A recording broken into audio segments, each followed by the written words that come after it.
দীর্ঘ বিলম্বের কারণে হতাশ হয়ে সোমবার আবারও একবার আগরতলায় অগ্নি নির্বাপন ও জরুরি পরিষেবা অধিদপ্তরের সামনে বিক্ষোভ প্রদর্শন করেন রাজ্য অগ্নি নির্বাপন ও জরুরি বিভাগে ফায়ারম্যান এবং ড্রাইভার পদের জন্য আবেদনকারী চাকুরি প্রার্থীরা।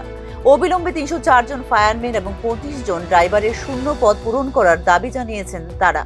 নিয়োগ প্রক্রিয়া সম্পন্ন করতে অতিক্রম হয়ে গেছে প্রায় ১৩০০ দিন। এক্ষেত্রে এফআরবিটির ভূমিকার তীব্র সমালোচনা করেন চাকরি প্রত্যাশীরা।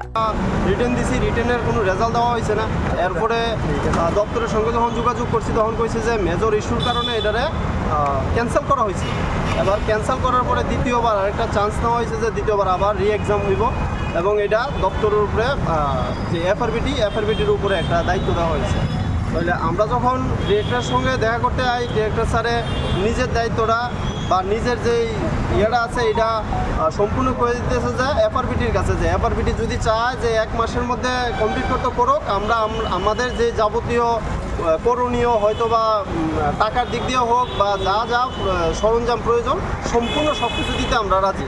আমরা 1 উইকের মধ্যে তারা কমপ্লিট করে দিব সব কিছু, এমনও কথা কইছে আমাদের সঙ্গে।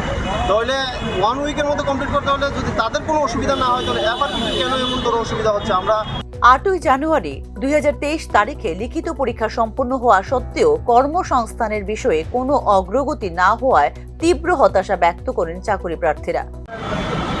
আমরা দীর্ঘ 3-4 বছর যাবৎ যে রেলিটা হয়েছে, আমরা প্রায় 50,000 পয়েন্ট মানে রেলিটার মধ্যে অংশগ্রহণ করছি। এর মধ্যে কোয়ালিফাই হয়েছে মাত্র 1700।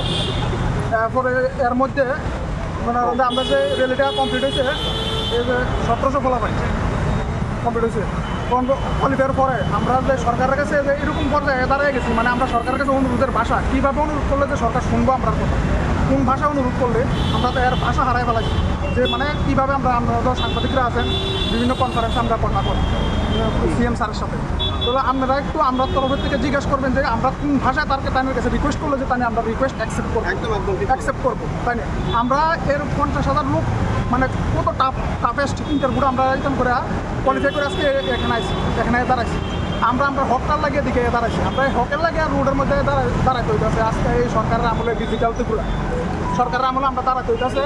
তো আমার একটাই অনুরোধ থাকবে আপনাদের কাছে যে আপনারা তাহলে সিএম স্যারকে জিজ্ঞেস করবেন যে মানে আমরা কী ভাষায় তাদের কাছে যে অনুরোধ করলে তাহলে আমরা অনুরোধটা রাখবে বা একই সময়ে নিয়োগ প্রক্রিয়া শুরু করে চাকরি প্রার্থীদের হাতে ইতিমধ্যে নিয়োগপত্র তুলে দিয়েছে প্রতিবেশী আসাম সরকার। তাহলে এই ক্ষেত্রে ত্রিপুরা সরকার কেন ব্যর্থ হচ্ছে তা নিয়ে প্রশ্ন তোলেন চাকরি প্রত্যাশীরা। ব্যুরো রিপোর্ট, নিউজ নাও।